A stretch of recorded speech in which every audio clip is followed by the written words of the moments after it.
இன்றைக்கி இந்த நூல்கோல் இன்றைக்கி காய் பண்ணலான் இருக்கோம். இதை எப்படி வெட்டுறது அப்படிங்கிறதுக்கு இதுக்கு ஒரு டெக்னிக் இருக்குது. அதுதான் நான் சொல்ல போகிறேன் இன்றைக்கி. இது என்னென்னா, அலம்பிட்டு தோல் பீலர் வச்செல்லாம் எடுக்கணுங்கிற அவசியமே கிடையாது. பீல் பண்ணி அப்படி எடுக்கணுங்கிற அவசியம் இல்லை. கடவுள் பல காய்களுக்கு வசதியாக நன்னா பண்ணி கொடுத்துருக்காரு நமக்கு காய் வெட்டுறதுக்கு. இதை ஒரு 4 இல்லைன்னா ஒரு 6 இப்படி வெட்டின்றணும். சரி, அப்படி ஒரு 6 அப்படி வெட்டிக்கிறோன்னு வச்சுக்கோங்க. இப்படி வெட்டியாச்சுன்னா இதோட தோல் எப்படி எடுக்கிறது? இந்த மேலேருந்து இருக்குது இல்லையா, இதை இப்படி பண்ணி இப்படி உருவினோன்னா அழகாக அப்படி கழண்டு வந்துடும். அது மாதிரி இங்கே இருக்கிறது, அது மாதிரி இதோடது.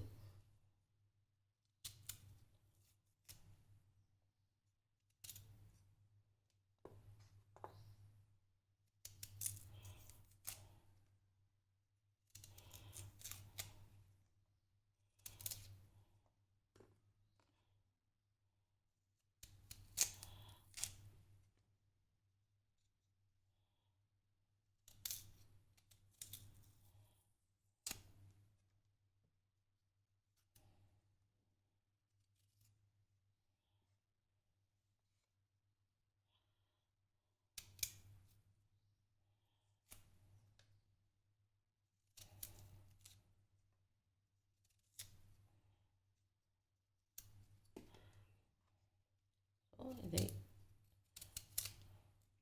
இப்படி பண்ணி இப்படி எடுத்தால் அது தானே உறிஞ்சு வரும்.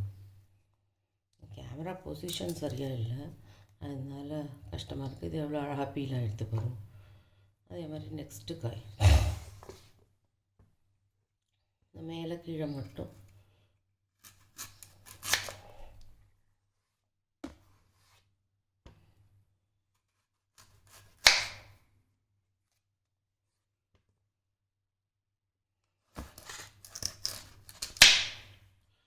நாலாக பண்ணி பார்க்கலாம். எது கொஞ்சம் சின்ன பக்கமாக இருக்கும், இது கொஞ்சம் சின்னதாக இருக்குது, இது கொஞ்சம் பெருசாக இருக்கு இல்லையா. சின்னதாக இருக்கிறது பீல் பண்ணுறது ஈஸி. இங்கேருந்து இப்படி கொஞ்சம் அந்த ஸ்கின்னு கீழ் லேயர் வரைக்கும் இப்படி எடுத்துட்டு இதை அப்படி தூக்கி அப்படி எடுத்தால் வந்துடும். பாக்கி இருக்கிறதையும் அந்த இடத்துலேருந்து இப்படி எடுத்தால் வந்துடும். இதுக்கு போய் பீலர் வச்சு பண்ணலாம், பட் இது ரொம்ப ஈஸி வே, அதனால சொல்கிறேன்.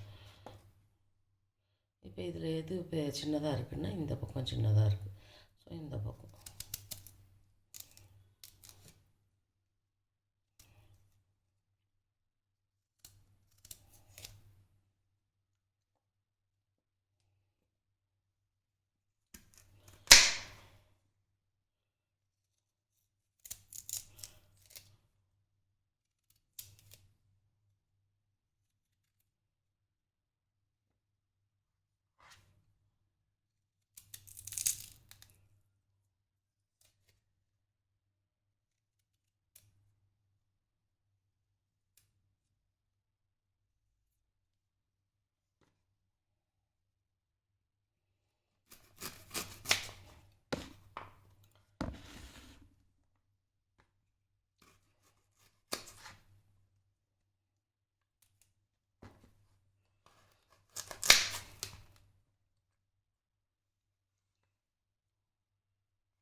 ஸோ இது மாதிரி பீலாக எடுத்து இப்போ அழகாக மேலேருந்து உறிஞ்சு வந்துடுது. இப்போ இதை வந்து நம்ம கட் பண்ணிக்கலாம். ஈஸியாக இருக்கும்.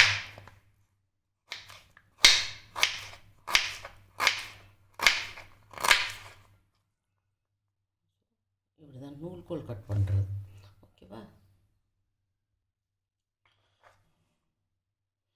நூல்கோலுக்கு வந்து இந்த மாதிரி ஈஸியாக பீல் பண்ணுறதுக்கு வச்ச கடவுள் முட்டைக்கோஸ் அது மாதிரி தான் அழகாக அடுக்கியே கொடுத்துருக்கார். வெரி ஃபாஸ்ட்டாக அழகாக க்ளீனாக கட் பண்ணணும். ஸோ நிறையா காய்க்கு அந்த டெக்னிக் மட்டும் தெரிஞ்சால் போதும். எப்படி கட் பண்ணுறது, எப்படி பீல் பண்ணுறதுன்னு வெரி வெரி ஈஸி.